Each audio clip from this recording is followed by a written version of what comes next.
Conseillère Sanson. Merci, Monsieur le Président. Nous sommes ici ce soir pour parler du P6. P6 qui a fait beaucoup parler depuis les derniers mois et depuis la dernière année. On a parlé un peu, je ne vais pas redire ce que mes collègues ont dit, mais je pense que c'est important aussi de le répéter. Il y a un maire qui nous disait que la pédagogie, c'est l'art de répéter, et ça, je l'ai bien retenu. Faut parler du contexte dans lequel P6 a été mis en place, bien, les modifications à P6. Tantôt, on disait que P6 existe depuis 11 ans, puis ça a toujours bien été. Mais l'année dernière, je vous rappellerai qu'il y a eu 711 manifestations.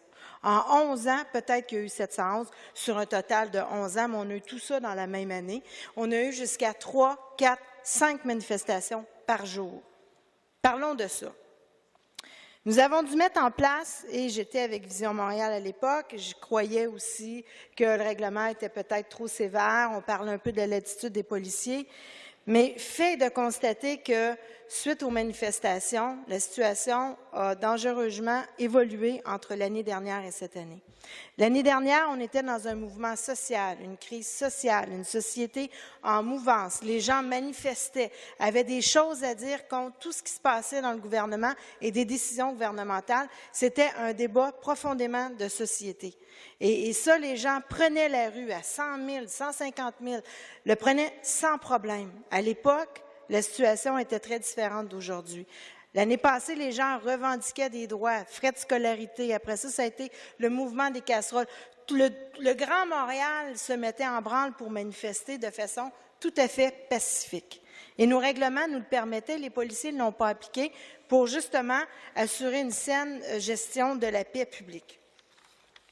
Ce qui a changé entre le temps de l'année passée et cette année, c'est qu'à l'époque, on était justement sur la paix publique, mais aujourd'hui, on est aussi sur la paix des droits et la gestion et le maintien de l'ordre. Ce qui se passe depuis le début de l'année, les 56 manifestations, on s'est rendu compte qu'il y a eu une infime minorité, parce que partout, la majorité va très bien. Quand on a des règles dans la société, la majorité se conforme. Les règles d'assurance automobile, comment on conduit, on ne tourne pas à droite, on fait nos stops, on fait nos lumières. Il n'y a pas des policiers à tous les coins de rue, mais la grande majorité des citoyens le respectent. Ce n'est qu'une infime minorité des citoyens qui ne respectent pas. Ce qui se passe depuis quelques mois, et on le voit, et mes citoyens m'en parlent aussi, on parle d'équilibre, on parle de respect, c'est pas à sens unique, ça va dans les deux sens. J'ai des citoyens qui m'interpellent, qui me disent, de plus en plus, on voit des petits groupes s'intégrer dans les grandes manifestations pacifiques et faire le trouble. La paix publique est mise en cause. Comment on peut assurer que cela se fasse bien? D'un côté, oui, on parle d'équilibre. On ne peut pas donner 100% raison à la police, mais on ne peut pas donner 100% raison à tous les manifestants non plus. Il faut trouver un juste milieu entre les deux. J'entendais tantôt qu'on parlait aussi de dialogue. Effectivement, le dialogue a été brisé. Est-ce qu'on devrait en rétablir un autre? Je pense que le message est quand même assez clair à la lumière des manifestations qu'on a et des résultats. Oui, on devrait en faire. Est-ce que d'un côté, on a dépassé les bornes et de l'autre côté aussi? Oui, le constat est le même. De chaque côté, on a exagéré. Comment rétablir la paix dans une société comme la nôtre? Écoutez, moi, je me suis présentée en politique il y a 19 ans parce que je croyais à la démocratie profonde, la démocratie participative, mais le respect de l'un et de l'autre. Dans notre beau pays qu'est le Canada, on est dans une société extrêmement démocratique, surtout dans laquelle on a une charte des droits et libertés qui permet à tous et chacun de pouvoir s'exprimer, de dire ce qu'il pense comme il le peut. On a aussi cette façon de faire, et Montréal est reconnu par sa diversité, mais par sa façon de faire ses manifestations. On regarde dans les autres pays du monde ou dans les grandes villes du monde, et ça, c'est partout. Tout le monde doit avoir des règles. On est une société de droits et de règles et d'équilibre. Bien, si on va à Paris et on manifeste, bien, tu dois donner ton itinéraire quelques semaines à l'avance. Que ce soit à Milan, à Toronto, à Vancouver, il y a toujours des délais qui sont demandés. Ici, à Montréal, on le fait quelques minutes d'avance. Je pense que ce n'est pas nuire à la démocratie que de donner un itinéraire. Si ce n'est que par respect pour les manifestants pour assurer leur sécurité, si ce n'est que par respect pour les gens qui aussi profitent du domaine public, dont les résidents, les commerçants, ceux qui y circulent, dans lequel on peut Je sais que les gens ne sont peut-être pas contents, mais c'est ce qu'on appelle du respect. Du respect, ça va dans les deux sens. Et lorsqu'on parle de domaine public, le domaine public appartient au public, à tout le monde.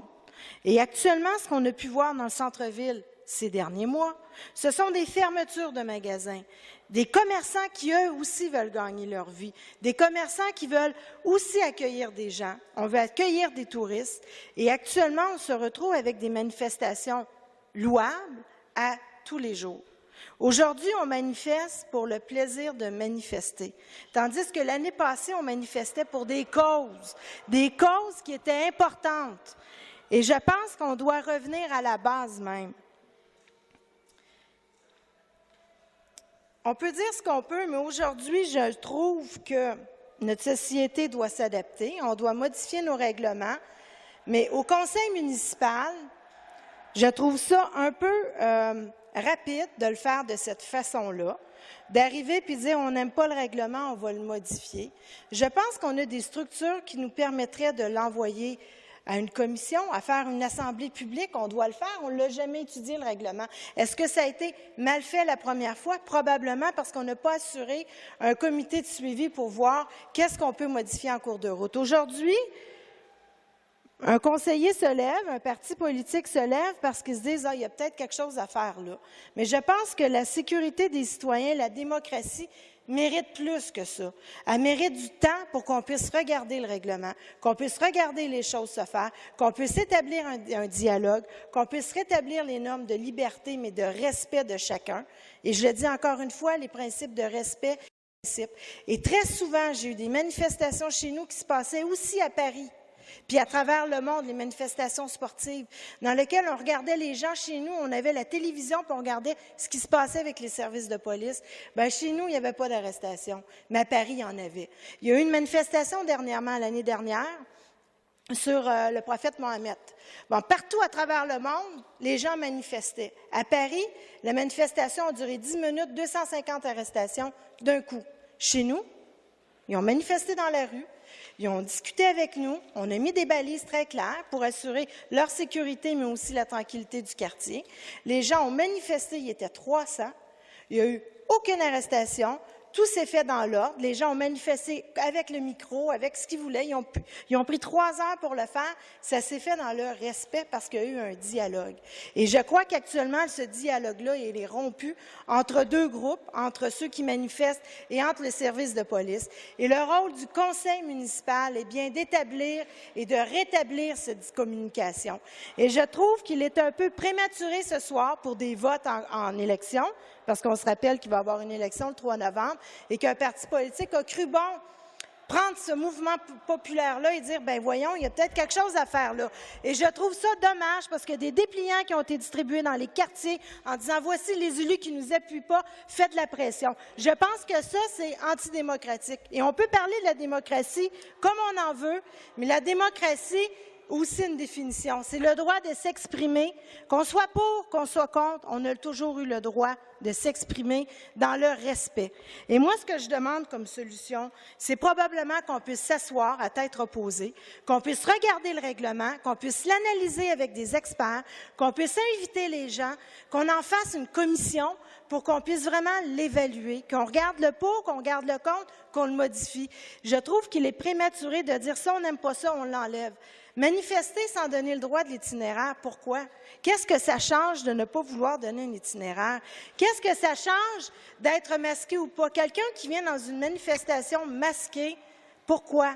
Pourquoi? Parce qu'il a honte de ses actes ou il ne veut pas le dire? Je pense qu'on doit ici être responsable de la décision qu'on aura à prendre ce soir. Imaginez si on commence comme législateur à dire « ben moi, là, j'aimerais qu'on enlève, on donne trop de tickets parce que les gens sont mal stationnés. » On peut arriver, des citoyens qui m'appellent pour me dire ça, je pourrais déposer une motion et dire ben, on devrait voir le règlement, on donne trop de tickets de circulation. Mais ce n'est pas comme ça qu'on gère une ville. Ce n'est pas la petite gestion de la semaine qu'on décide de le changer parce qu'un ou l'autre demande de le changer. Terminant. On doit prendre le temps, comme élu, de bien l'analyser. Parce qu'on a des citoyens qui demandent des droits, qui demandent d'être respectés de part et d'autre. Et je vous laisse là-dessus, Monsieur le Président. Merci.